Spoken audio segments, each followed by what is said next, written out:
Assalamualaikum. Mari kita simak tausiah dari Ustadz Rifki Jakfar Talib tentang kebiasaan generasi terbaik menyambut bulan Ramadan. Nah, maka hadirin sekalian, karena Rasulullah Shallallahu Alaihi Wasallam faham manusia itu jenuh, betul enggak? Jenuh. Dan salah satu yang menyebabkan Rasulullah itu ketika mengajarkan ilmu itu ghibban tadi apa? Sesekali, itu karena Rasul tahu ilmu ini kalau bertambah banyak di sini tapi amalnya tetap, maka akan menuntut kita nanti di hari kiamat. Itulah kenapa kita tahu hadirin, para sahabat Nabi kalau belajar Al-Quran berapa ayat? Berapa ayat? 10 kan? Mereka tidak akan melewati yang 10 sebelum 3. Hafal, mengerti, dan mengamalkan. Baru nanti pindah ke 10 ayat yang berikutnya. Maka antum tidak usah kaget kalau diceritani ternyata banyak di antara sahabat Nabi yang tidak hafal Al-Quran, tapi mereka faham, mereka mengamalkan, mereka mengerti. Yang jadi musibah saat ini, maaf sekali ya, tolong mudah-mudahan Anda tidak salah faham ya. Dan mohon maaf sebelumnya saya harus sampaikan, karena ceramah zaman sekarang ini kalau live seperti ini perlu hati-hati. Karena salah omong dikit dipotong, share, dikasih tulisan yang kesannya kontroversial, provokatif, langsung besok datang surat somasi namanya. Apa somasi itu? Somasi itu kalau Anda motong kabel terus disambung, diputer-puter itu loh. Oh, itu solasi ya. Somasi itu surat peringatan untuk suruh minta maaf gitu. Disuruh apa? Klarifikasi dan meminta maaf. Tapi tidak, betul tidak ya? Betul. Bodoh-bodoh kearuh.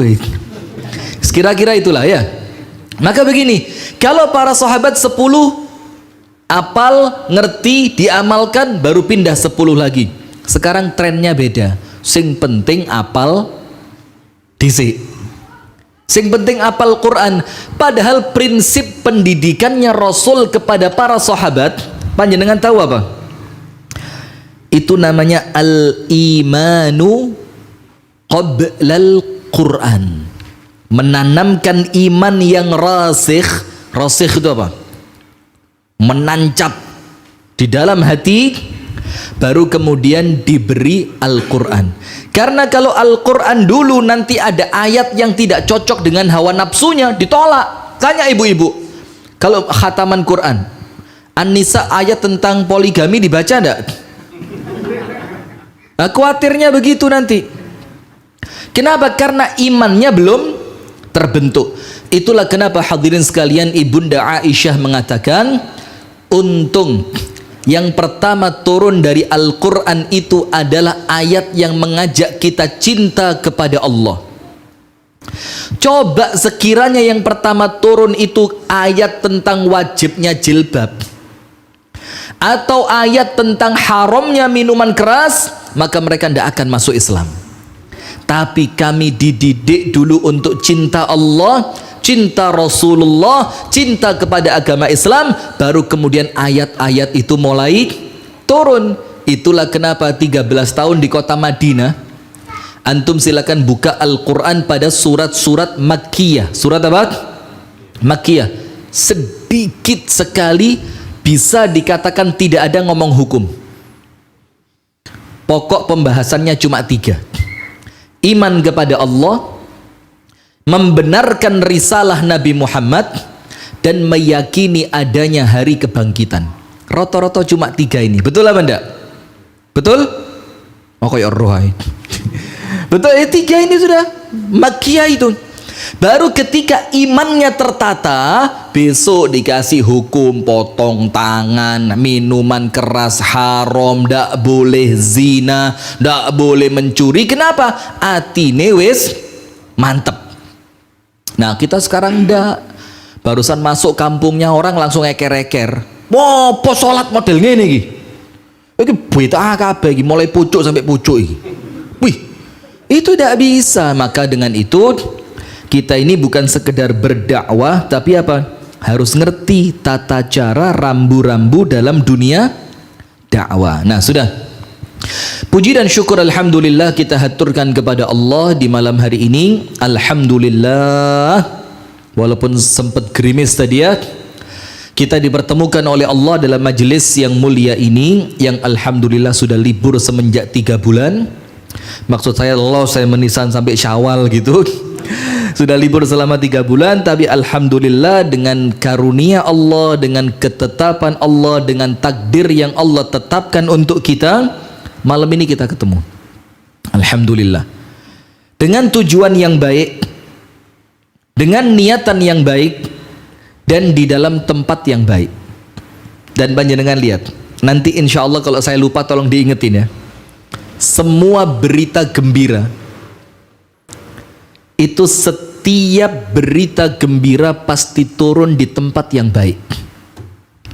Tidak ada berita gembira turun di tempat maksiat, itu tidak ada. Nah, maka nanti tolong diingetin, Ustadz tadi cerita berita gembira pasti turun di tempat yang baik, karena kita mau ngomong persiapan para salaf mendekati bulan Ramadan, atau kebiasaan generasi terbaik menyambut datangnya bulan Ramadan. Maka kita bersyukur kepada Allah di malam hari ini. Ini malam yang ke-19 ya, atau 20. Nah, bingung.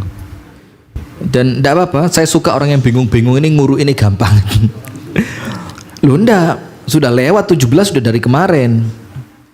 Ini kita sekarang malam 20 Sya'ban, 20. Malam 20 di bulan Sya'ban. Alhamdulillah. Artinya apa? Ramadan cuma kurang 10 hari aja.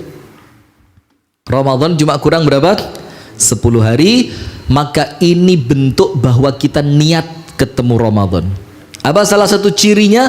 Kita memiliki persiapan ilmu. Kita berdoa kepada Allah Ta'ala, semoga apa yang kita niatkan di malam hari ini, semoga apa yang kita amalkan di malam hari ini mendatangkan ridho dari Allah untuk kita bersama, dan kemudian diterima dan dicatat oleh Allah sebagai ibadah. Amin ya rabbal alamin.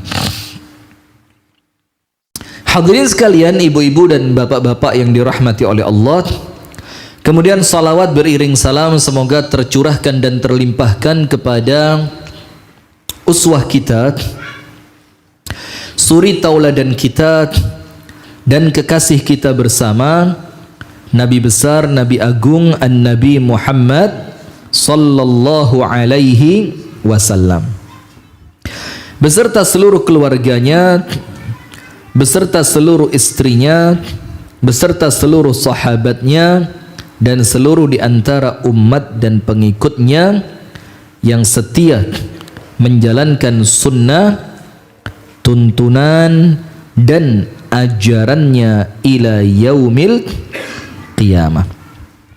Hadirin sekalian, di malam hari ini kita akan berbincang tentang ilmu, mengenai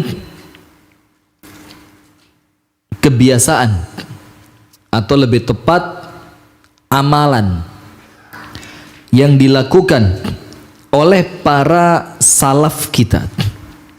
Para salaf itu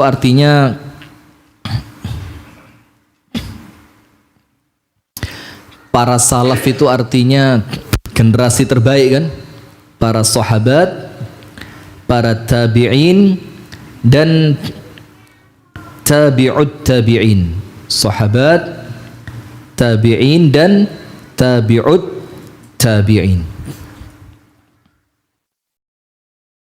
Artinya apa hadirin? Kita mau tahu generasi terbaik itu kalau mau Ramadan mereka ngapain sih? Apa seperti kita ngecat rumah? Atau antum kalau mau Ramadan ngapain? Apa? Nunggu Ramadan dulu. Mau Ramadan. Zikir akbar di live lah, hati-hati loh. Hati-hati loh sampean. Nah, maka hadirin sekalian, kita sekarang mau tahu apa yang kemudian dilakukan oleh para salaf ketika mereka mendekati bulan Ramadan. Maka saya akan fokuskan pada satu amalan, fokus satu aja. Biar tidak terlalu banyak, nanti kalau kakean itu nun sewu ya, ketumpuan, bingung iki opo, terus sing kudu tak lakoni opo gitu loh. Maka mendingan kita sampaikan satu jelas, aplikatif. Akhirnya nanti ketika Anda pulang ke rumah, Anda punya bekal. Aku te Ramadan kudu lapo gitu loh. Saya mau Ramadan harus ngapain. Nah maka hadirin sekalian sekarang perhatikan. Ketika menyambut datangnya bulan Ramadan, yang pertama dari sahabat dari seorang tabi'in bernama Mu'alla bin Al-Fadl. Siapa namanya? Mu'alla bin Al-Fadl. Dia mengatakan begini, adalah kebiasaan para salaf, ini generasi terbaik, mereka itu berdoa kepada Allah minta panjang umur, sehat wal afiat untuk ketemu Ramadan. Itu doanya dimulai 6 bulan sebelum masuk bulan Ramadan. Mulainya kapan? 6 bulan, berarti bulan apa? Ayo coba, bingung wis. Januari, Februari ngelontok, Muharram, Safar bingung. Coba ayo. Berarti bulan apa? Coba dihitung aja mundur. Sebelum Ramadan, Sya'ban. Sebelum Sya'ban, sumpah ini salah tempat ngaji kayaknya saya ini. Sebelum Sya'ban, Rajab. Sebelum Rajab, Jumada Ats-Tsaniyah. Sebelumnya Jumada Al-Ula. Sebelumnya Rabiul Tsani. Sebelumnya Rabiul Awal. Berarti mereka itu doa kepada Allah minta ketemu Ramadan semenjak bulan Mulut. Kalau kita alhamdulillah ono pengingat. Pokok kalau sudah mulai rame acara-acara Maulid Nabi, itu panjenengan kudu mulai fokus ndonga ketemu bulan Ramadan. Maka berterima kasih alhamdulillah ketika mulai rame maulidan, ini waktu saya untuk memulai berdoa ketemu bulan Ramadan. Saya mau tanya panjenengan, doa ketemu Ramadan mulai bulan apa? Ayo, mulai bulan apa? Rajab sik lumayan, ono sing menit raweh ke teruk lho, wis poso menit. Besok terawih. Malam ini apa teman-temannya nggawe sarung, rokokan ngenteni ngarepe musola, ono rokoke bareng ya. Terus kaget, dungaran nang musola lapor rek. Lho terawih, lho meneh poso tak? Iya lho. Ada yang model begitu, angkat tangan. Jujur bismillah ndak apa-apa ya. Yang model-model begitu tuh lho. Sing meneh poso bengi iki keteru lek meneh Ramadan, angkat tangan. Ndak ada ya. Alhamdulillah. Nah, maka mereka para salaf kita, bismillah, alhamdulillah, salatu wassalamu ala rasulillah wa ala alihi wa sahbihi wa man walah. Hadirin sekalian, kita lanjutkan kembali. Apa artinya? Disebutkan oleh Mu'alla bin Al-Fadl rahimahullahu ta'ala, yang menunjukkan keseriusan para salaf untuk ketemu Ramadan, itu mereka senantiasa teringat Ramadan sampai mereka itu doa kepingin ketemu Ramadannya bukan 2 hari, bukan 2 bulan, tapi berapa? 6 bulan. Saya mau tanya sama panjenengan,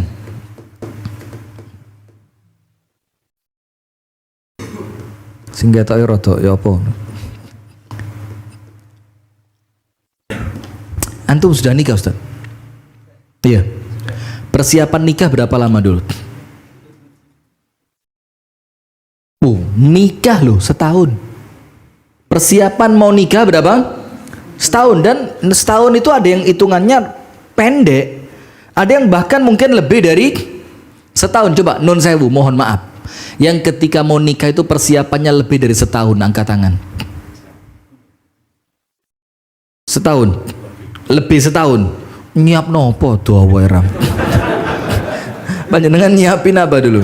Mungkin dari awal perkenalan ya sampai malah belum kenal. Loh kok setahun lebih?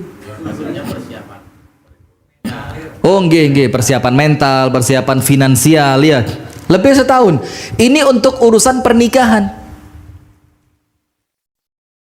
Sementara kita untuk Ramadan yang ngakunya apa? Puasa, kangen terawih, kangen buka puasa bersama, kangen bisa ada kultum sahur.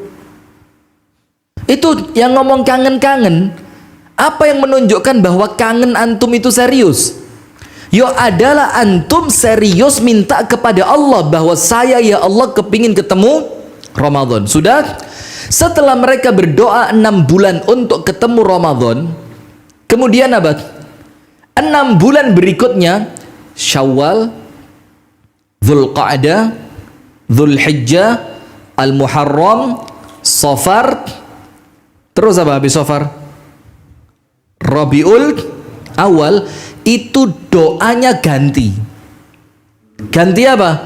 Ya Allah terimalah ibadahku di bulan Ramadan. Jadi 6 bulan menjelang kepingin ketemu, doa minta sama Allah.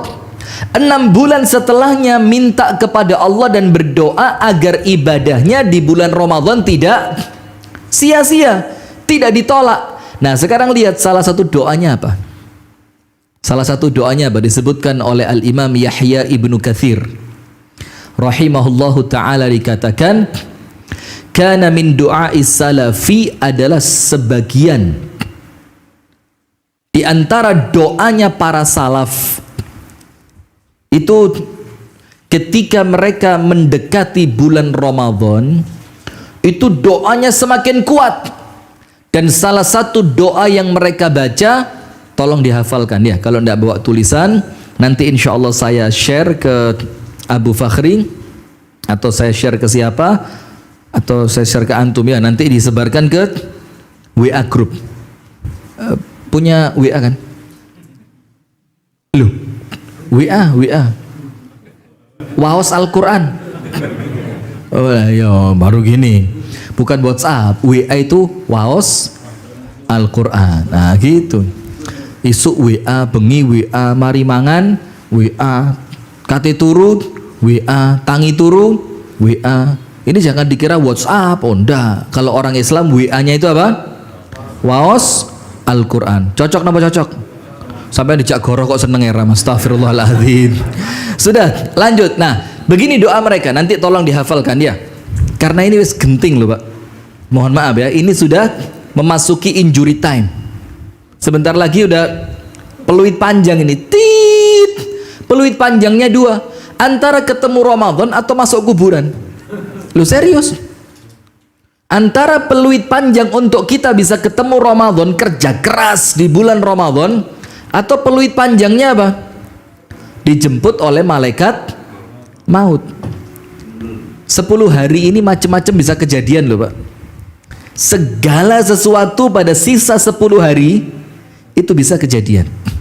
Semua kemungkinan bisa terjadi.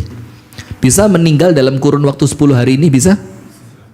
Kalaupun tidak meninggal sakit parah yang bikin tidak bisa puasa, bisa? Bisa. Atau na'udzubillah, mudah-mudahan Allah berikan keselamatan, terjadi bencana besar yang menghabiskan semuanya, bisa? Bisa.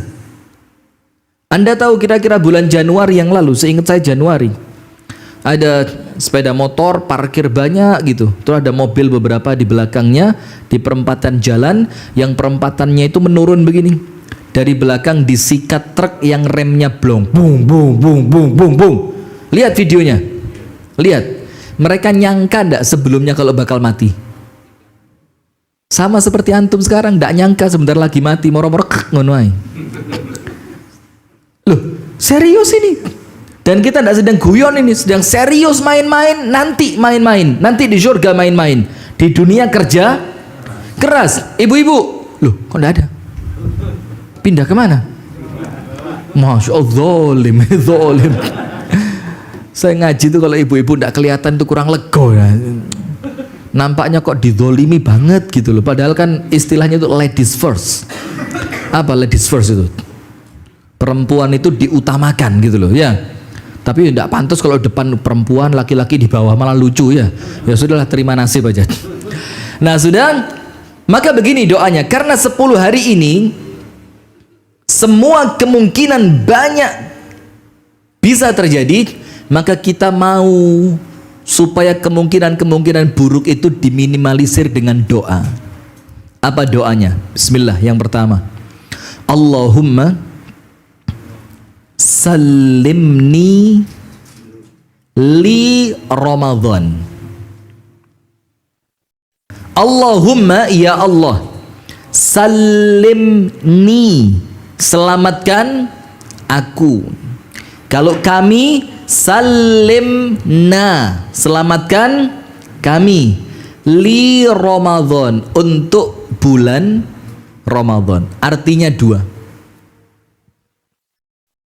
Selamatkan aku sampai Ramadan. Allahumma salimni li Ramadan. Itu arti yang pertama, panjang umur sampai ketemu Ramadan.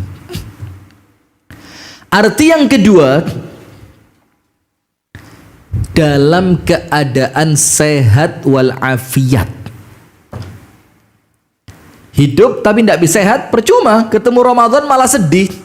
Orang lain terawih, Anda duduk di kursi roda. Orang lain terawih, Anda di rumah sakit. Orang lain malam Idul Fitri ceria di rumahnya, Anda cuma, nah, iya kan?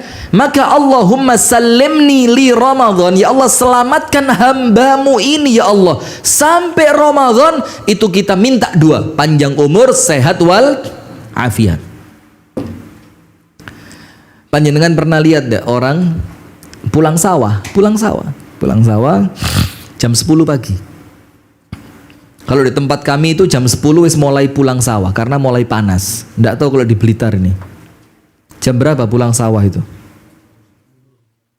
Ya sekitaran sama lah ya, kurang lebih. Pokok cuaca mulai panas, mereka nanti istirahat. Nanti kalau sudah agak sore, mereka kadang-kadang kembali bersihin lagi segala macam.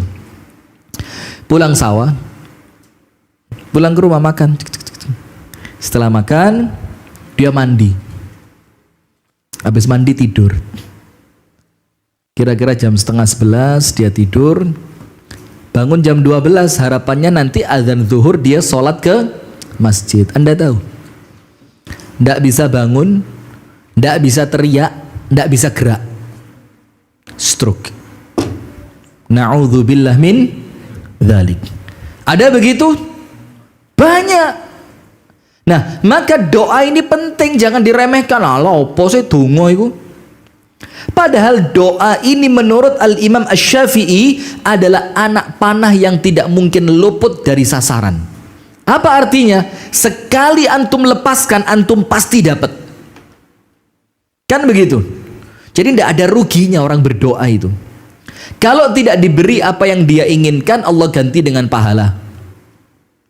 Kalau tidak diganti dengan pahala, Allah selamatkan dari musibah. Dan tidak mungkin orang yang berdoa sama Allah tidak dikasih. Kenapa? Karena artinya Allah mengingkari janji. Sementara Allah itu la yukhliful mi'ad, tidak akan mengingkari janji. Wa qala rabbukum ud'uni astajib lakum. Allah bilang apa? Minta. Kalau kamu minta, tak kasih. Betul apa enggak? Nah, maka jangan diremehkan. Nomor satu, Allahumma salimni li Ramadan. Yang kedua, wasallim Ramadhana li. Apa yang kedua? Wasallim Ramadhana li. Dan selamatkan Ramadan untukku. Apa artinya kok Ramadan diselamatkan, Ustadz? Ramadan itu kan bukan manusia. Ramadan itu kan bukan benda sampai dia perlu diselamatkan. Dengerin, ibu-ibu, dengerin saya, Bu. Padahal sudah teriak-teriak, nggih. Cuma kan saya tidak denger ya. Dengerin saya, Bu. Jangan ngelihat saya, dengerin aja. Kadang-kadang ada yang salah prioritas. Ngerungokno tok gak ngendelok tok gak ngerungokno. Mbak, ceramahnya apa Mbak? Mboraro. Sudah. Sekarang perhatikan, kenapa kita minta Ramadan selamat buat kita? Ini hadis, ini Doanya para salaf dari Yahya ibnu Katsir. Karena perhatikan hadirin, insya Allah panjenengan akan mantuk-mantuk. Oh iya, ada orang panjang umur sampai Ramadan, badannya sehat walafiat, tapi ternyata Ramadan tidak bersahabat untuk dia. Ketika orang lain bisa terawih, dia sibuk tidak bisa terawih. Itu artinya Ramadan tidak bersahabat. Ketika orang lain bisa khatam Al-Quran, dia bingung nyusun kwitansi nota. Barang keluar, barang masuk. Ada yang begitu? Banyak, karena Ramadan ini mohon maaf, semuanya yo tahu high season. Alah ngerti por. Apa high season itu? Bahasa Inggrisnya itu per pekan. Bahasa Inggrisnya per pekan. Kalau kami di Pare bilang high season. Di kamus bahasa Inggris tulisannya apa? Per pekan. Panjenengan di Semer per pekan itu.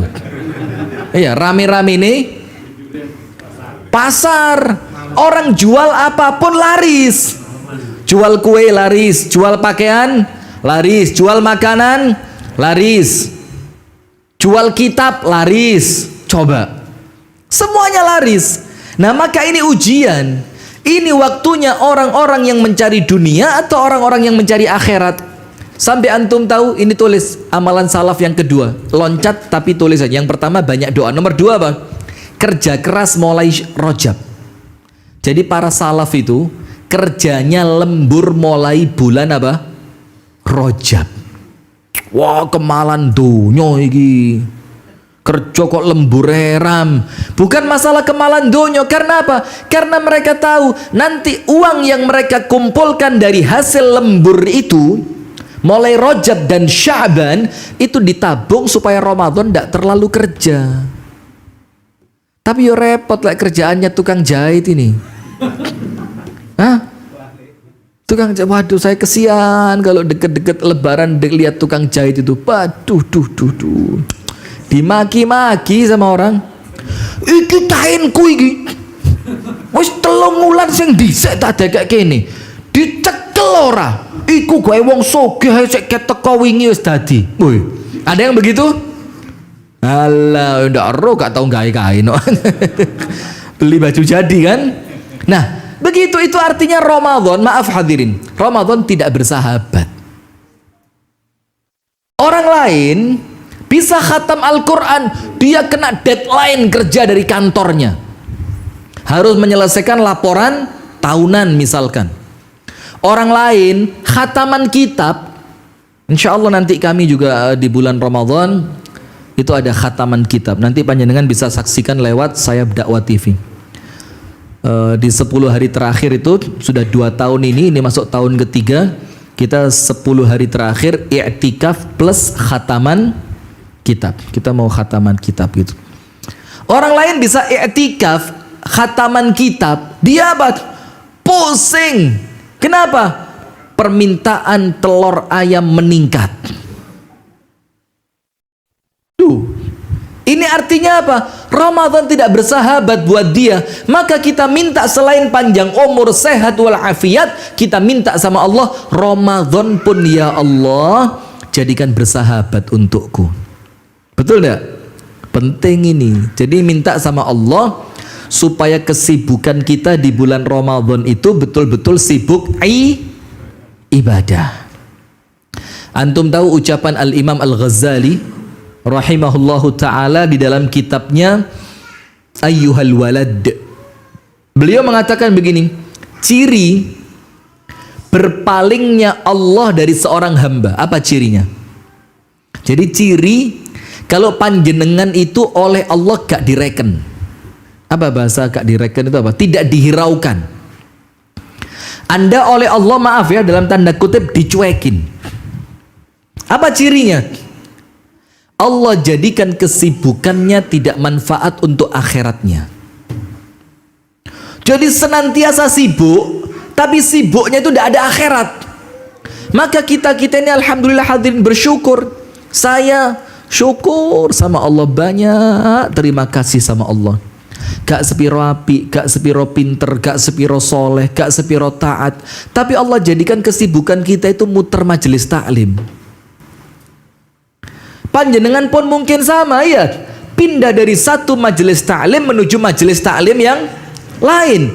Artinya sibuknya kita itu untuk Allah, sibuknya kita itu untuk akhirat. Sementara ciri orang yang oleh Allah tidak dihiraukan, Allah tidak peduli sama dia, kesibukannya dibikin kesibukannya melalaikan dia dari akhirat.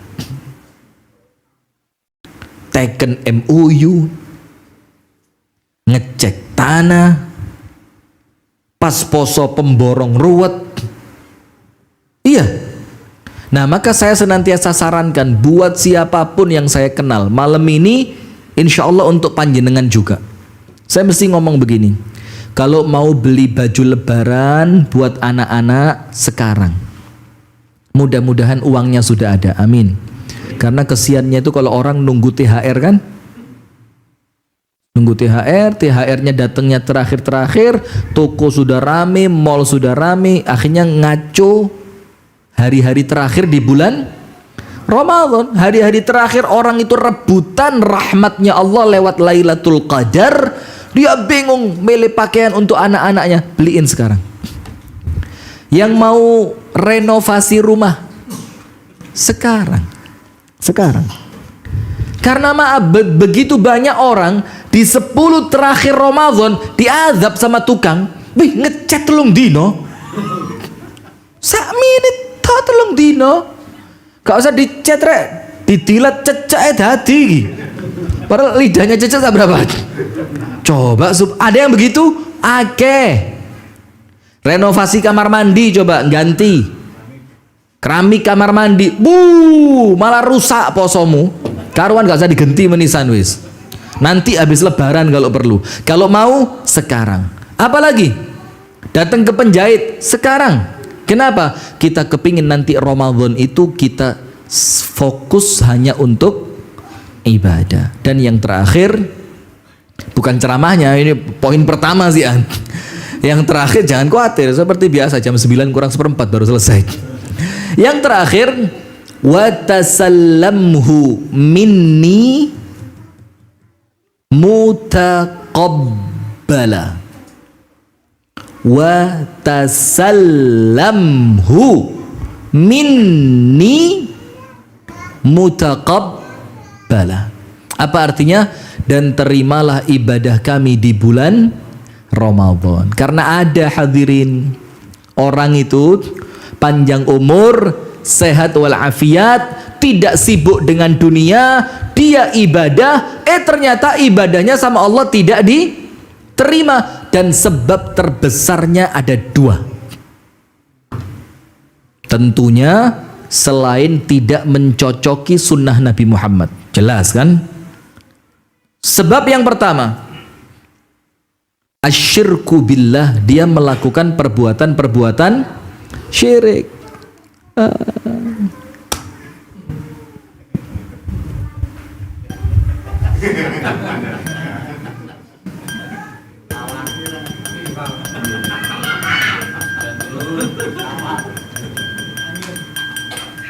Angin-angin, hujan-hujan, la haula. Maka kita ngerti sekarang Pak, ternyata memang betul makna jahiliyah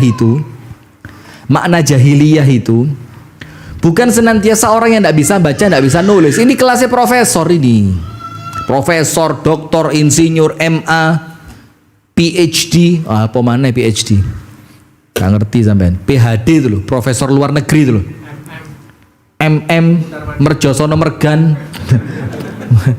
mondar mandir, subhanallah. Tapi pemikirannya masih primitif.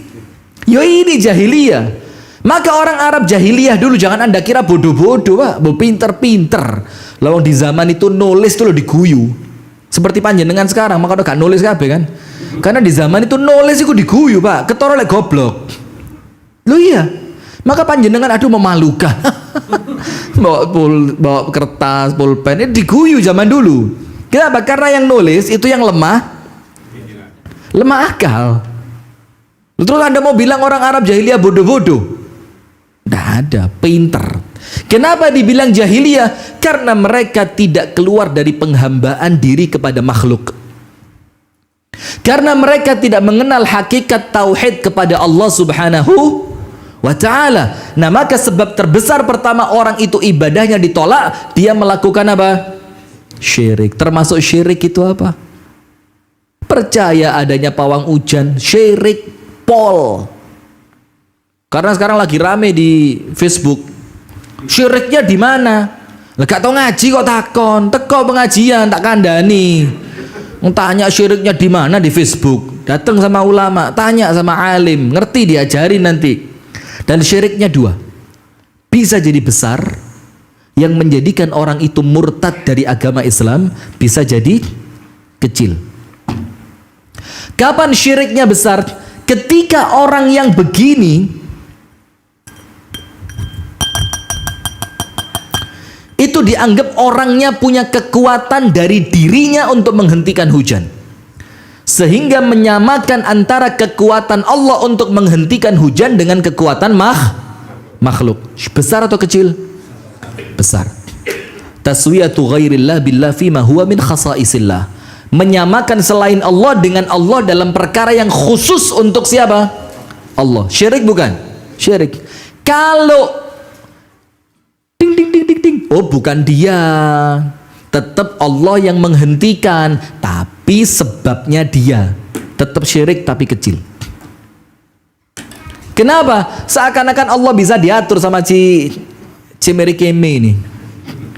Sampai ada tulisan keren banget, jangan nahan hujan, nahan pipis tidak kuat. Suruh nahan pipis seminggu aja. Alah, ya Allah. Nah, karuan ini. Jangan menghentikan turunnya hujan, hentikan tangisan air mata ibu-ibu karena minyak goreng mahal. Itu lebih pas, pawang air mata. Woi. Bukan pawang air hujan. Nah, kan begitu. Kenapa? Karena caranya tidak ilmiah, tidak bisa diteliti secara ilmiah, dan tidak pula ada tuntunan syariat dengan cara seperti itu untuk menghentikan hujan. Faham hadirin? Nah, sebab yang pertama syirik yang menjadikan amalan di bulan Ramadan sama Allah tidak diterima. Apa ayatnya? La in asyrakta la yahbatanna amaluk wa la takunanna minal khasirin. Kalau kamu syirik, kata Allah Ta'ala, maka Allah akan hapuskan semua amalmu. Terus apa yang terjadi? Wala takunanna minal khasirin, kamu jadi orang rugi. Kenapa rugi? Ibadah tetap, pahala ndak punya. Rugi ndak? Karuan sih nggak ibadah, betul? Oh, jangan betul loh, gak ibadah karuan ya, pada gak betul. Nah, sudah hadirin.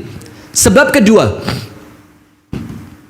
kalau yang pertama, insya Allah saya yakin panjenengan ndak syirik, insya Allah tidak. Amin ya rabbal alamin. Dan kita minta perlindungan kepada Allah, semoga Allah melindungi kita, keluarga kita, anak turun kita dari perbuatan syirik. Amin ya rabbal alamin.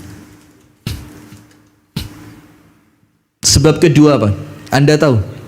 Di dalam hadis yang sahih, Rasulullah naik ke atas mimbar kan?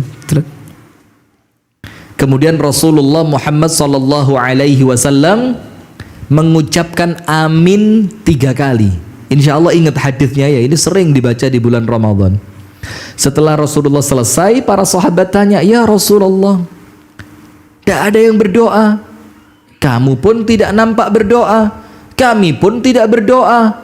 Lima tu'amin, kenapa engkau mengaminkan? Apa yang engkau aminkan? Apa kata Rasulullah? Tadi malaikat Jibril datang, lalu malaikat Jibril berdoa dan dia memerintahkanku mengaminkan doanya.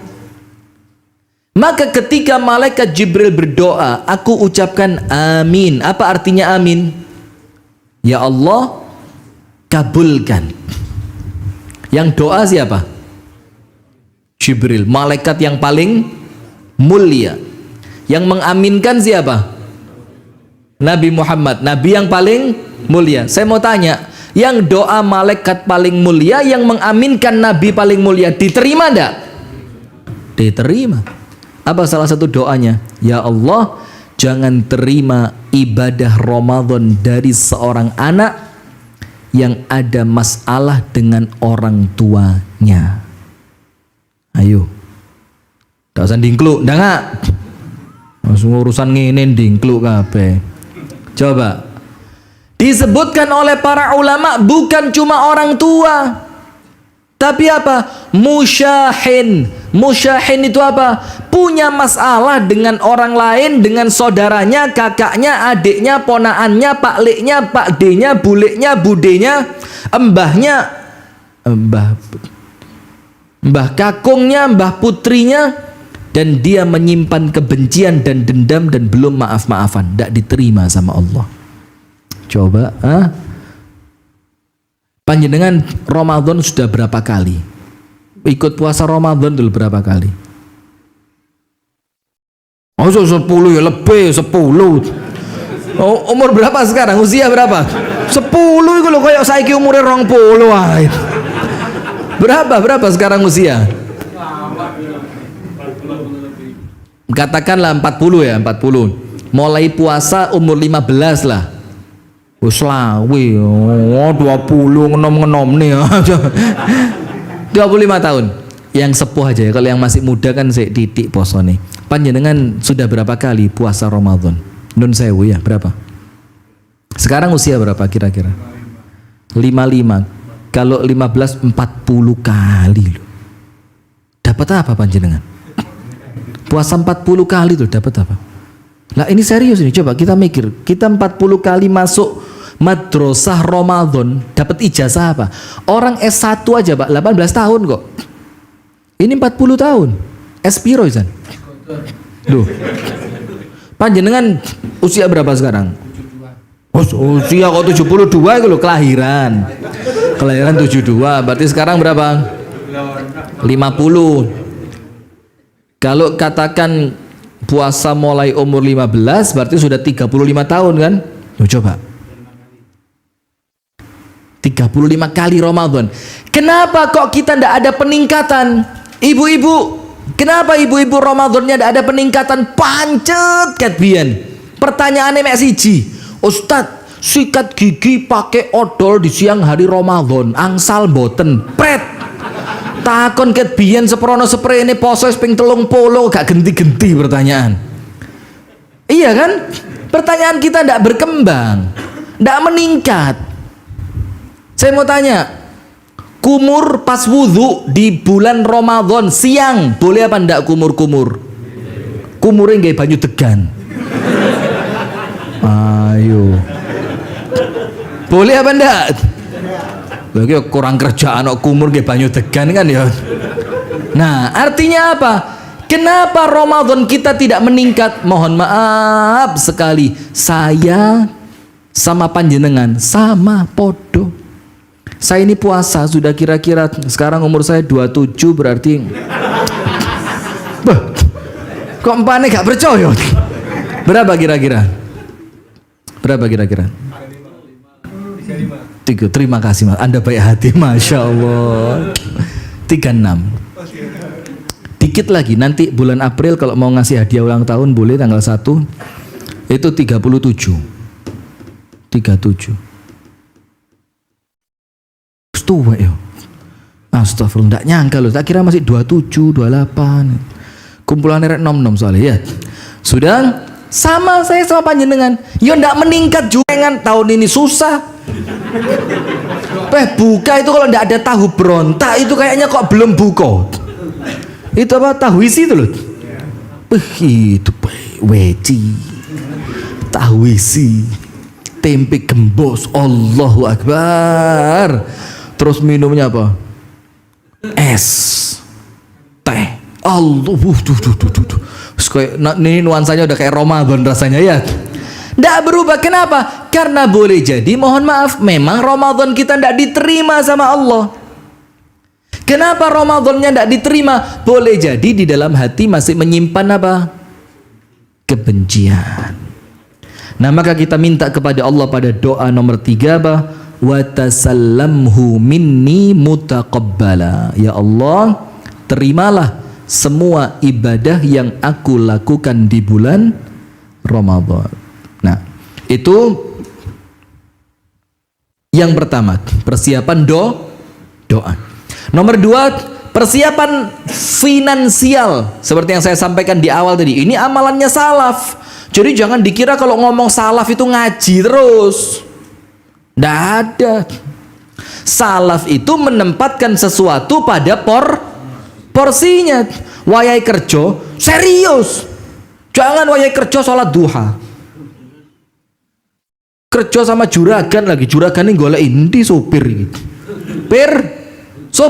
Sopirnya Allahu Akbar. Tuannya sabar. Oh ibadah. Baca Al-Baqarah Pak. Alif Lam Mim. Dzalika gitu. Kata juragan, wah remuk. Dan ini kisah nyata.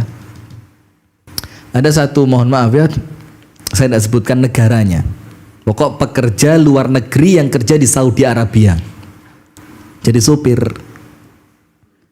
Sudah, setiap jam 8 pagi waktunya si bos berangkat kantor. Ini si sawak itu sopir, saik, sawak. Ini hilang. Di mana? Di masjid depan rumah. Juragannya pertama kata ngiling no sungkan, memosok orang ibadah ndak boleh kan? Biarinlah, saya nyetir sendiri ya. Hari kedua gitu, sampai lama-lama tuannya hilang kesabaran. Apa kata tuannya? Kalau mau sholat duha, mulio nang negaramu.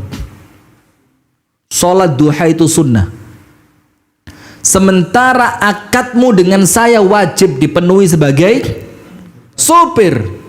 Dan akhirnya mulai hari itu dia tetap bisa sholat duha, tapi setelah mengantarkan tuannya sampai di. Nah itu Pak, jadi jangan Anda bayangkan para salaf itu kalau ngomong salaf itu sujud di masjid, tidak pernah keluar, i'tikaf 13 tahun. Terus apa lagi? Tiap hari khataman Quran, tahajud sampai mulai isya sampai subuh, ya ndak gitu-gitu banget. Sampai Anda tahu kan, Umar radhiyallahu taala anhu Amirul Mukminin itu ngusir anak muda dari masjid, tahu? Berani takmirnya musola Darul Asfa ngusir orang dari musola ini. Metu! Metu! Tobat, suwe Pak, tobat. Namanya Umar, berani ndak ngelawan? Ndak berani. Wong dia mau hijrah, yang lain hijrahnya itu sembunyi-sembunyi, singitan.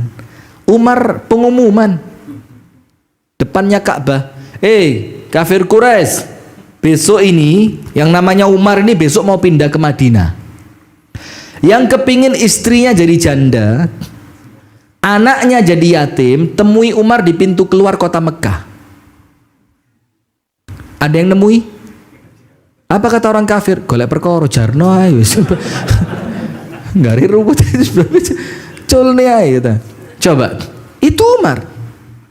Maka anak muda ini noleh, ternyata Amirul Mukminin Sayyiduna Umar. Terus Umar bilang apa? Innas sama la tumtiru dhahab wala fiddah. Ini langit tidak bisa menghujani kamu dengan emas dan perak. Terus Umar tanya, kalau kamu jam segini di masjid, terus yang ngasih makan kamu siapa? Dibilang akhin li fisuq, emasku kerja di pasar, kakak saya laki-laki kerja di pasar, nanti hasilnya dia bagi sama saya. Apa kata Umar? Akhuka afdalu minka bi katsir. Emasmu luwe genah, luwe api, luwe mulia, luwe gede pahalane dibanding kamu yang sholat. Kenapa? Tidak pada waktunya. Nah maka para salaf ngerti, kerja itu tidak dilarang sama Allah, betul tidak? Bahkan kerja itu bisa bernilai ibadah. Tapi hati-hati, kata-kata kerja itu ibadah kalau tidak difahami dengan baik bisa jadi syubhat. Bisa jadi apa? Syubhat. Ibu-ibu, Bu tidur. Lah ibu-ibu di bawah ada kan? Ada. Ibu-ibu, kamera antum yang mana? Kamera buat bawah yang mana? Yang paling atas. Bu, dengerin saya Bu. Itu yang petan itu. Ada yang senden di tembok. Itu loh, jangan senden. Yang kalau sepuh boleh senden, tapi yang muda itu jangan. Yang jilbabnya warna biru itu. Geser. Jilbab biru geser. Mbak Ra. Sing wingi mana lah. Nggak pakai jilbab yang itu. Sudah, begini hadirin.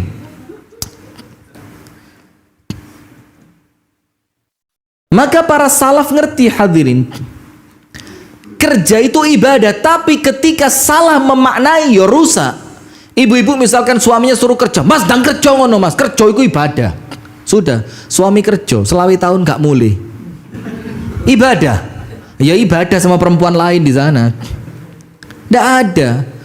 Kalau anda ngomong kerja itu ibadah untuk dalih, ingat, bukan dalil. Apa? Dalih. Cari alasan aja. Karena anda malas ibadah, anda anggap ya wis iki lak podo ae sih. Iki yo ibadah. Maka sama, tidur bisa ndak bernilai ibadah? Tidur bisa ndak bernilai ibadah? Bisa. Tidur pas pengajian kan? Hah? Tidur pas apa? Ini gak wedi kualat be ustad yang ini gitu. Saya pernah cerita ndak? Di satu tempat ada jamaah pengajian. Ngerasani ustad. Sudah di masjid itu Pak, tangganya 3, kecil-kecil gitu, tangga pendek aja. Kira-kira mungkin 10 atau 15 sentian itu, 3. Ketika dia keluar dari majelis taklim, putri bukan putra, turun mau pakai sendal, keplecuk itu kepleset. Dan Anda tahu, itu engkel kakinya keluar. Ketok kelir putih, tulangnya keluar. Sudah, sama teman-temannya diangkat, dibawa ke mobil, mau dibawa ke rumah sakit. Di jalan dia WA, dia ngomong sama temennya, tolong ya di WA kan Ustadz Rifki yang punya nomornya. Kok saya takut kualat. Tadi saya itu rasan-rasan tentang Ustadz Rifki. Itu padahal tangganya mesak mini Pak. Telu. Ini berapa ini? Sembrono sampai saya tidak mau dengar cerita ada orang bukan kakinya yang patah, lehernya patah. Na'udzubillah. Sudah. Tidur ibadah. Kapan? Ketika tidur diniatkan untuk memenuhi haknya tubuh untuk istirahat. Ketika tidurnya diniati supaya nanti bangun kuat, ibadah. Tapi ketika orang ngomong tidur itu ibadah, akhirnya karena dia kepingin pahalanya besar, tidurnya diperpanjang. Kan ibadah itu semakin panjang semakin banyak pahalanya. Sholat raweh yang 10 menit sama yang 25 menit kira-kira panjang banyak mana pahalanya? 25. Lek ngomong gampang-gampangan kan. Berarti kalau tidur 10 menit sama tidur 18 jam tak tidur aja. Nah itu salah. Nah maka para salaf ngerti kerja itu ibadah, tapi kemudian mereka juga faham kerja seperti apa yang mendatangkan makna ibadah. Tidak semua kerja. Ada kerja-kerja yang memang mendatangkan makna ibadah. Salah satunya apa? Kerjanya para salaf. Wabil khusus kerja keras mendatangi bulan Ramadan. Mulai bulan apa tadi? Rajab plus bulan Sya'ban. Nanti hasilnya Pak disimpan. Terus apa? Digunakan untuk kebutuhan pada bulan Ramadan. Kita coba, ada peningkatan kerja di bulan ini? Kalau kita biasa dan insya Allah tidak apa-apa, serius. Kenapa? Karena maaf, zaman salaf Pak, tidak pantas orang nabung itu tidak pantas. Yo sekedarnya. Kecuali orang yang kaya banget gitu. Sampai panjenengan tahu Syekh Al-Albani, tahu kan Syekh Albani? Itu kerjanya apa sih? Tukang servis arloji. Servis jam tangan. Berangkat kerja kira-kira jam 8 pagi. Dapat satu pelanggan yang uang itu sudah cukup untuk dia belanja bakal dibawa pulang, tutup tokonya. Ditutup tokonya. Dia masuk pasar, dia belikan kebutuhan istrinya, dia taruh di rumah, dia masuk perpustakaan. Cukup. Nah, kalau kita tidak apa-apa. Yang penting apa? Yang penting ada simpanan untuk bulan Ramadan. Yang nanti di bulan Ramadan kita tenang. Nah, itulah kenapa di bulan Sya'ban ini, tolong sing suki-suki, mana angkat tangan? Tuh. Atau gini aja. Yang sudah ada wajib zakat mal, angkat tangan. Yang wajib bayar zakat mal. Kok senasib kita? Kita ini mustahik kayaknya ya. Nah, sudah. Maka Anda lihat kenapa para salaf itu kerja keras di bulan Rajab, kerja keras di bulan Sya'ban, agar kemudian mereka santai di bulan Ramadan, tidak terlalu sibuk urusan dunia. Dan untuk itu, ini amalannya para salaf. Mereka mengeluarkan zakat mal di bulan Sya'ban. Anda buka ucapannya Al-Imam Ibnu Hajar Al-Asqalani rahimahullahu ta'ala. Dibilang apa? Wa kana ba'd as-salafi yukhrijuna zakata amwalihim fi Sya'ban. Para salaf itu sebagian dari mereka, ya enggak semuanya, tapi ini baik gitu loh, mengeluarkan zakat mal mereka di bulan apa? Sya'ban. Kenapa ndak nunggu Ramadan? Padahal kalau di bulan Ramadan amal ibadah pahalanya diapain? Dilipat gandakan. Kenapa ndak nunggu Ramadan? Ustadz, kenapa Ustadz? Ayo, yang bisa jawab boleh umroh. Yang bisa jawab boleh umroh, silakan. Biar Ramadannya ndak kepikiran zakat ya. Kita tampung dulu. Ayo silakan yang bisa jawab. Bismillah, saya tidak bohong. Boleh umroh. Loh, saya tidak bohong, serius. Loh, memang boleh. Bayarnya dewe ya, maksud saya bayarin. Silakan. Kenapa kok tidak nunggu Ramadan? Titik engkas Ramadan. Bentar lagi Ramadan, pahala lebih banyak. Kenapa keluarnya sekarang ke Susweram?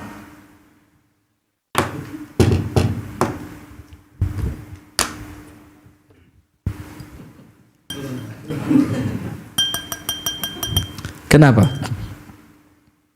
Supaya orang miskin tenang menghadapi bulan Ramadan. Coba. Kita tidak mau mikir orang, kita ini egois, yang penting pahalaku akeh.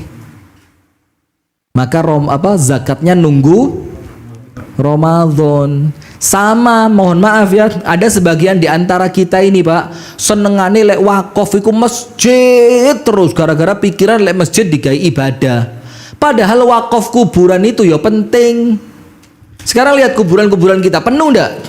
Penuh. Apalagi kita perlu wakaf tanah kuburan yang diselenggarakan sesuai syariat. Harus rapi, ndak boleh ada kijingan, ndak boleh ada perempuan masuk kalau nanti mengkhawatirkan terjadi fitnah. Diatur, ada jalannya bagus. Penting ndak? Dan mohon maaf Pak, sampai di tempat kami saja kuburan itu campur muslim sama kafir. Dan itu tidak boleh campur. Dan kita tidak punya kuasa untuk nolak orang kafir dikubur di sana. Kenapa? Tanahnya tanah pemerintah, tanah umum.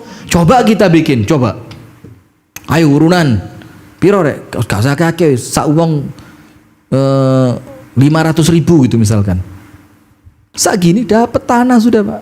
Dan kuburan itu bukan tanah sing wapi. Kuburan itu seperti di tempat kami di Kasembon sana, pas tanduri jagung gak tukul, ditanduri jati gak lemu-lemu, dikei telo yo gak gede-gede, bongkeng terus, embuk tok. Karena tanahnya Pak, tanah itu sudah seperti batu Pak. Wato, sampai di tempat kami, kalau ada orang meninggal itu paling cepet gali kuburan 5 jam, paling cepet. Dan itu pakai alat yang kayak jebol aspal tuh. Musim hujan sak deres-derese udan wis saulan. Itu paling basahnya 10 meter, apa cuma 1 meter. Nggak sampai 1 meter. Basahnya tanah itu 60 sentian. Sebawahnya kering sudah. Saking atose. Itu cocok buat tanah kuburan. Lah kalau tanah produktif kan memang eman ya, sehingga salah satunya apa? Untuk memudahkan dalam membelinya. Jadi tanah-tanah yang tidak produktif, tanah-tanah yang sedikit, letaknya itu kurang strategis. Karena apa? Kuburan itu tidak perlu strategis. Tidak perlu pesen kuburan. Kalau pinggir jalan 25 juta. Rotok nengah titik 15. Bauri dewe 5 juta. Anaknya kesian, bapakku sakne kayak mburi rek. Lek metu angel. Sampean kira omah perumahan ta iki? Ini kuburan. Strategis tidak strategis itu urusan amal. Urusan apa? Amal. Muwojo kaya apa? Lek amalane apik yo mewah kuburannya. Karena kuburan itu alam ghaib. Faham panjenengan? Nah, maka kadang-kadang di antara kita saking egoisnya itu ndak mau dijak urunan kuburan. Urunan masjid rek. Masjidnya gak gelem genteng, jaluk tekel keramik. Keramik ya sujud, ra enak wong sujud genteng. Lho Mas, lek gane tekel ya apa wong kate sujud, lek gane genteng ya apa kate sujud kudanan. Yo kayu sapa kok tekel keramik. Ada yang repot lagi, nyumbang karpet masjid. Serius ini, ndak bohong. Nyumbang karpet masjid, akad sama takmirnya karpetku kudu didekek soft pertama. Enek wongi terus. Soft kedua sepi, gak ganggu. Soft ketiga sepi, keempat apa maneh katanya. Jumatan tok seminggu sepisan. Sampai akad dia, saya sumbang karpet tapi taruh soft. Ini dimarahi cak lontong nanti, mikir gitu loh. Kok nampaknya kita ini hitung-hitungan pahala seperti kalkulator. Siji tambah siji loro, loro tambah loro papat, papat ping pindho wolu, wolu ditambahi loro 10. Gak ada Pak. Itulah kenapa para salaf itu zakatnya keluar di bulan apa? Sya'ban. Tujuannya apa? Supaya orang miskin ketika masuk Ramadan podo-podo iso fokus ibadah. Kita tidak mau mikir mereka, saya karepe dhewe melarat kok. Lah apa melarat ganggu aku sing sugih? Melarat ganggu mana tuh? Tidak bisa begitu. Nah, maka dalam Islam antum tulis ada satu amalan, ya Allah, saya mulai banyak keceplosannya ini, astagfirullah. Maka dalam Islam ada satu ibadah, Anda tulis Pak. Namanya apa? Jabrul khawatir. Apa? Jangan khawatir. Ngawur. Jabrul. Jabr. Jim ba ra. Jabrul khawatir. Khawatir. Apa artinya? Jabr itu apa? Jabr itu panjenengan tahu, cuma panjenengan gak kilingan tok ngono lho. Lah gak serius ini. Doa di antara dua sujud itu loh. Wajah. Itu namanya jabr. Apa artinya? Sip, tutupi. Tapi jabr itu beda dengan tutup. Lebih tepatnya gini. Panjenengan mau tahu enggak artinya yang asli? Begini, Pak. Gini ya. Ini gelas lubang kan? Lubang. Kalau ini namanya ghita. Nutup. Lubangnya masih ada enggak? Lubangnya masih ada? Masih. Ini namanya ghita. Jabr begini.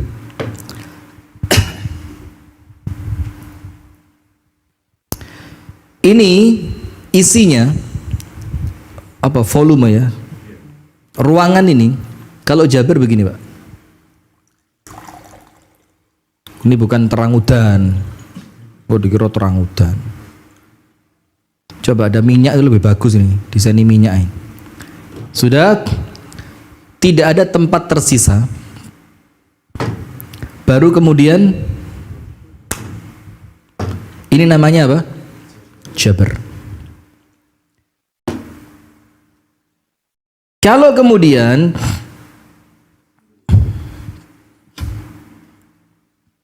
Cuma ditutup, aibnya ndak hilang. Cuma aibnya ketutupan, ndak ada orang tahu. Paham ya? Oh pinter-pinter, Masya Allah, baru tak tinggal 3 bulan harus pinter zaman.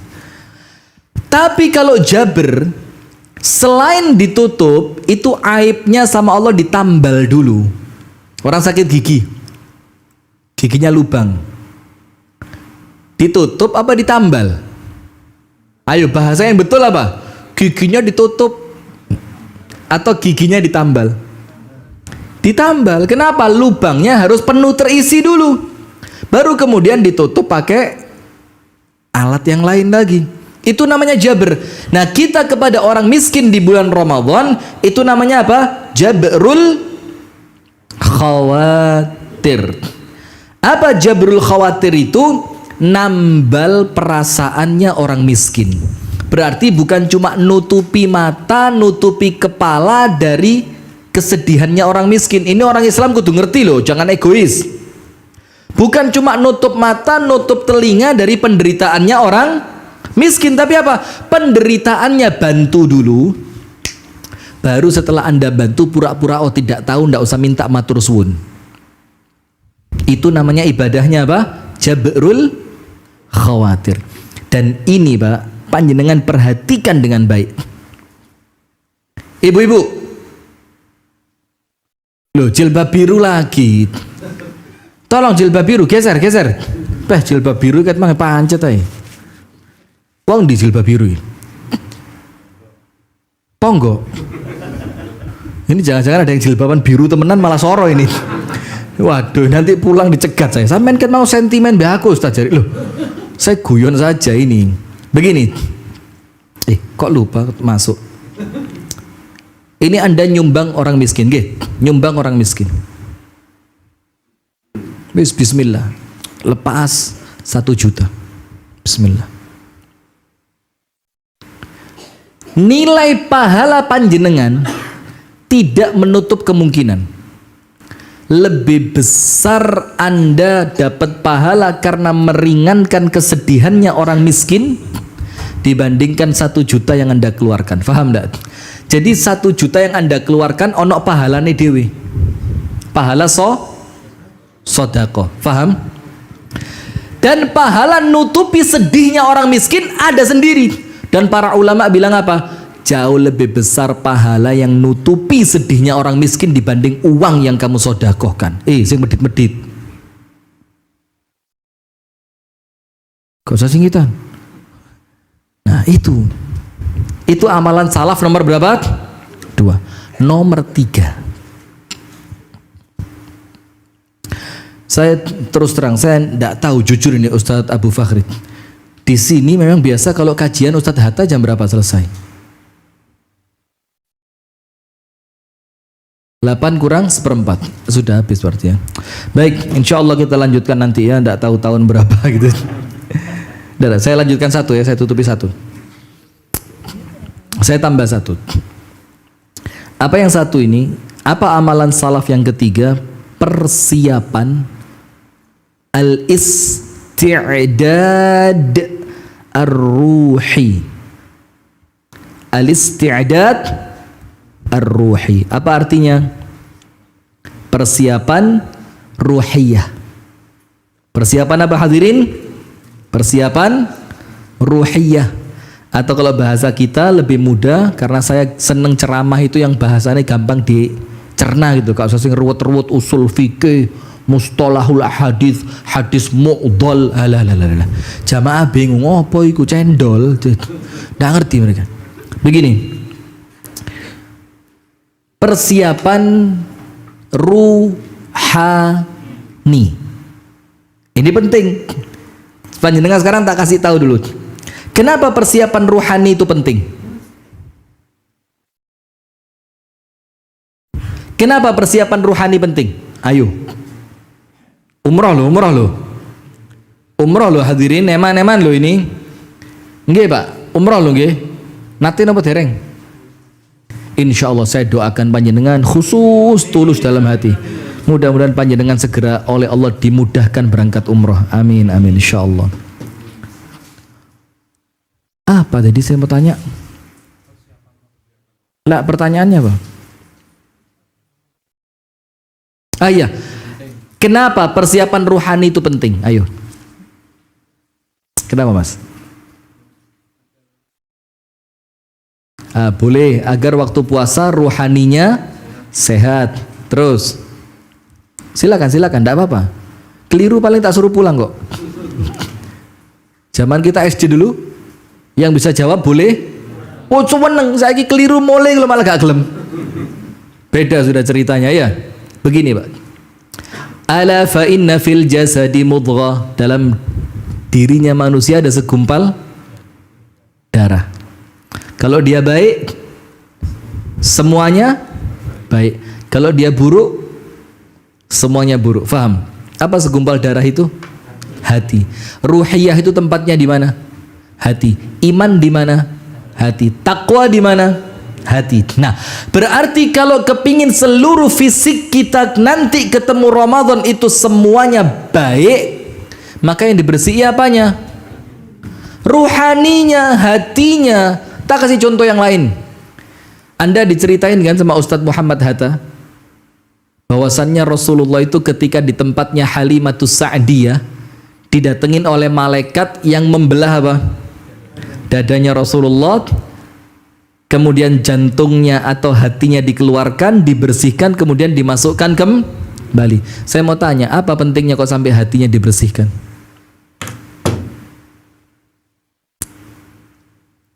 Karena sebentar lagi Rasulullah akan menjadi pengemban syariah, pengemban dakwah. Harus dikuatkan dengan ruhani yang sehat. Ingat gak moto kita? Men sana in kon. Aduh. Itu saya lupa, astagfirullah. Men sana in. Itu. Panjenengan men sana in corpori sano, tubuh yang sehat di badan yang sehat terdapat jiwa yang kuat. Kalau kita dibalik, kalau jiwanya sehat badannya kuat. Coba yang betul yang men sana itu atau yang milik agama Islam? Itu sabar. Gini, ada ndak orang kuat naik Gunung Semeru? Masjid depan rumah gak pernah diparani. Ada? Mana men sana tadi? Awake sehat, seger, buger. Masjid gak pernah diparani.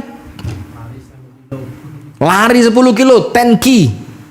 Tahu lari yang di kota-kota yang maraton 10 kilo. Kuat, masuk finish semua. Diajak terawih malam.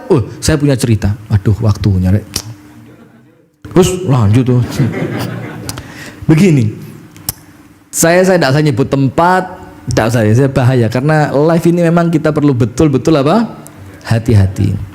Ada satu atlet olahraga nasional, Pak. Nasional. Pemain nasional. Sholat terawih malam ke tempat kami di Kasembon. Terawih malam itu kan imamnya beda dengan terawih ba'dal isya kan. Tentu bacaannya lebih tenang, lebih panjang gitu kan. Panjenengan tahu, tolong kamera dipaskan. Gini. Ini tembok ini. Ini tembok. Senden gini. Senden. Atlet nasional. Kentole sami ini Pak, besar betisnya. Sholat tarawih bengi, senden tembok, gak suwe merepit mundur hilang. Besok diajak sama temennya, ayo budal mana Kasembon ini malam ganjil. Gak wis sampai naik. Bayangin olahraga belayu cepet kuat.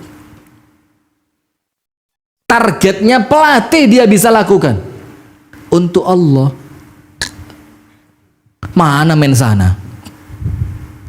Sementara lihat orang yang fisiknya kecil, loro-loron tapi jiwanya kuat. Tahu sahabat Nabi 2 orang yang saling tarik untuk sampai di medan perang? Tahu ceritanya? Dua orang kakak beradik mau berangkat perang, gara-gara sudah tidak kuat, itu kakak sama adiknya tarik-tarian. Hanya saking kepinginnya ibadah, perang jihad fi sabilillah. Coba, badannya rusak loh, tapi jiwanya kuat.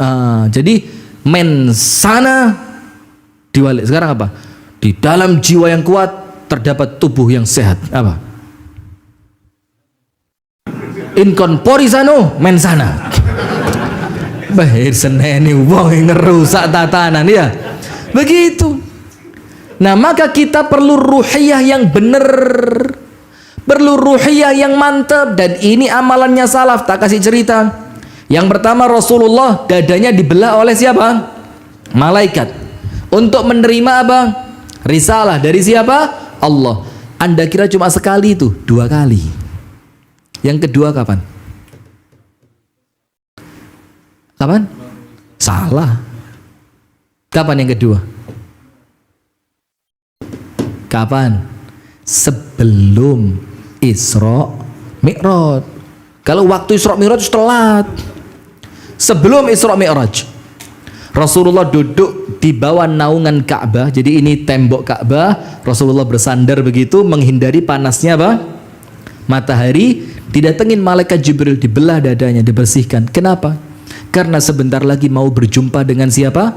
Allah subhanahu wa ta'ala. Walaupun riwayatnya ada khilaf, ada yang mengatakan ketemu dengan Allah, ada yang mengatakan berjumpa dengan nur, cahayanya Allah. Sudah, tapi mau berangkat. Nah, sekarang itu yang saya sampaikan tadi, yang saya minta panjenengan ngingetin tadi loh. Apa saya bilang?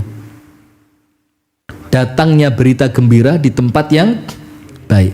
Rasulullah dapat berita gembira Isra Mi'raj, tempatnya Rasulullah di mana? Ka'bah. Baik atau buruk? Baik.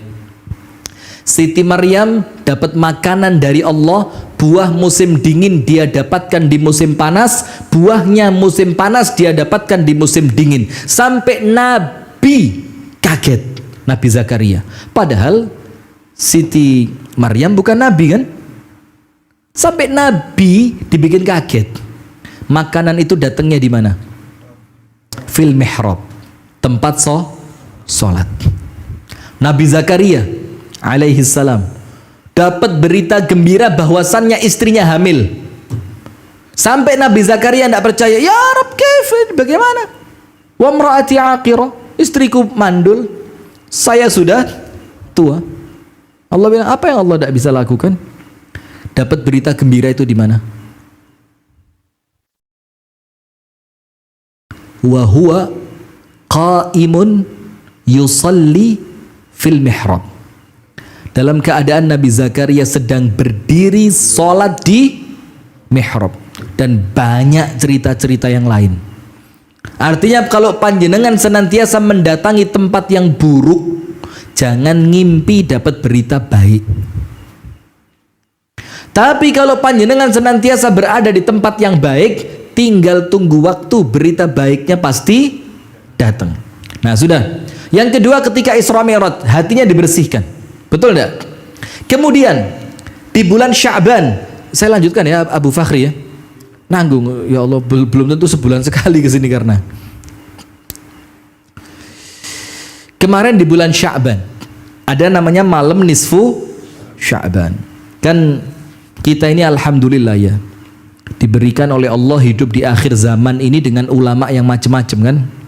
Ada yang meneliti hadis ya kan, sehingga ketahuan untuk kita mana hadis yang kuat, mana hadis yang lemah, mana hadis yang palsu, sehingga kita lebih apa? Lebih bisa ngecek gitu loh kan. Nah, sudah kemudian dikatakan oleh para ulama, kebanyakan hadis tentang nisfu Sya'ban lemah atau bahkan sebagiannya palsu, kecuali satu. Disebutkan oleh Al-Imam Ibnu Rajab Al-Hambali, disebutkan pula oleh Al-Syeikh Al-Albani di dalam kitabnya Silsilah Al-Ahadits As-Sahihah, kumpulan hadis yang sahih. Dari riwayat Ibnu Hibban, hadisnya Abdullah bin Mas'ud, apa dikatakan oleh Rasulullah? Hadisnya hasan. Kuat enggak? Kuat. Boleh enggak dipakai untuk berdalil? Boleh. Sah enggak? Sah. Apa hadisnya? Yatlu'ullahu ala khalqihi fi lailatin nisfi min Sya'ban fayaghfiru likulli 'abdin illa musyrik wa musyahin. Atau kama qala Nabi sallallahu alaihi wasallam. Di malam nisfu Sya'ban Allah itu memandang semua hambanya, kemudian semuanya diampuni kecuali dua. Musyrik dan orang yang bermusuhan dengan saudaranya. Berarti di sini perintah bersihin apa? Hati. Karena penyakit hati itu dua. Yang pertama berkaitan dengan Allah yaitu syirik. Inna syirka la zulmun azim. Yang kedua berkaitan dengan manusia apa? Mangkel, benci, dendam, suudzon. Apa lagi? Memandang remeh, sombong, ujub, pamer, merendahkan, menggunjing. Bu, hari ini sudah ngerasani belum? Bu, hari ini tadi jilbab saya tidak kepikiran, saya khawatir kalau ada betulan tuh, ya Allah, jangan. Apa yang kira-kira tidak ada ya? Sekarang jilbab itu meriah hingga itu wabe enak. Coklat ya enak, ireng enak. Oh, kuning. Kalau ada antum tanggung jawab ya. Jarang tapi ya. Jilbab kuning sudah rasan-rasan hari ini? Alhamdulillah. Bagaimana rasanya? Lego ya? Oh enak. Ambaan. Alhamdulillah rasan-rasan itu. Sehari berapa kali jilbab kuning? Coba. Rasan-rasan itu penyakit hati yang tertuang di dalam lisan. Nah, maka menjelang bulan Ramadan, apa amalannya para salaf? Membersihkan ruhani. Caranya bagaimana? Yang paling keren mo. Ya tobat atau tomot. Tobat. Nah, itulah kenapa Allah katakan dalam Al-Qur'an, "Wa man lam yatub fa ulaika humudz zalimun." Orang yang tidak mau tobat, maka dialah orang yang zalim.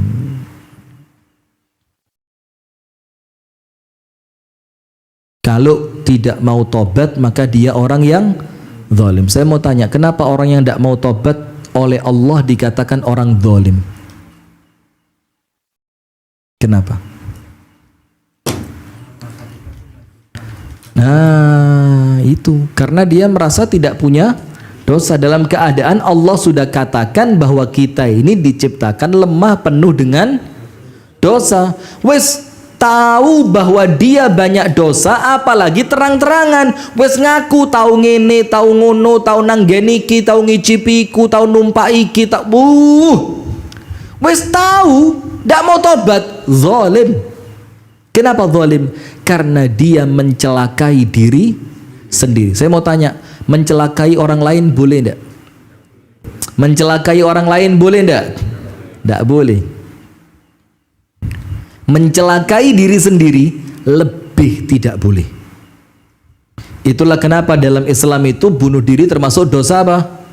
Dosa besar. Allah berfirman dalam Al-Quran, "Wala tulqu bi aidikum ila tahlukah." Janganlah kamu melemparkan dirimu pada kehancuran. Tidak boleh.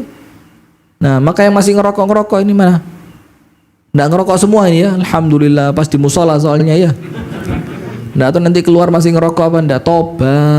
Tobat.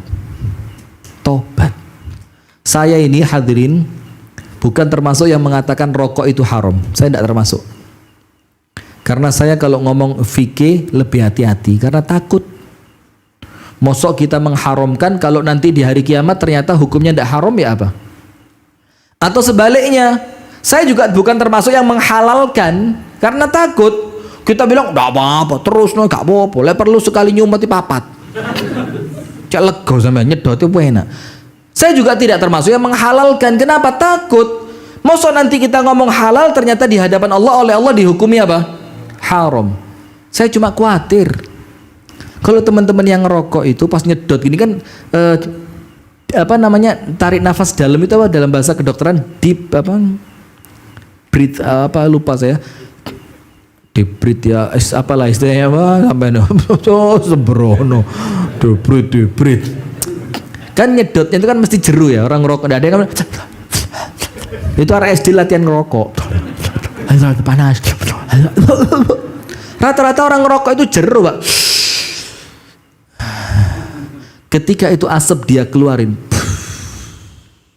saya khawatir napasnya katut metu.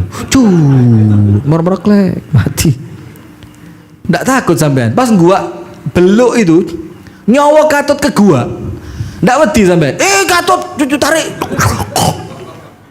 Nggak ono ceritane, Pak. Dan hati-hati.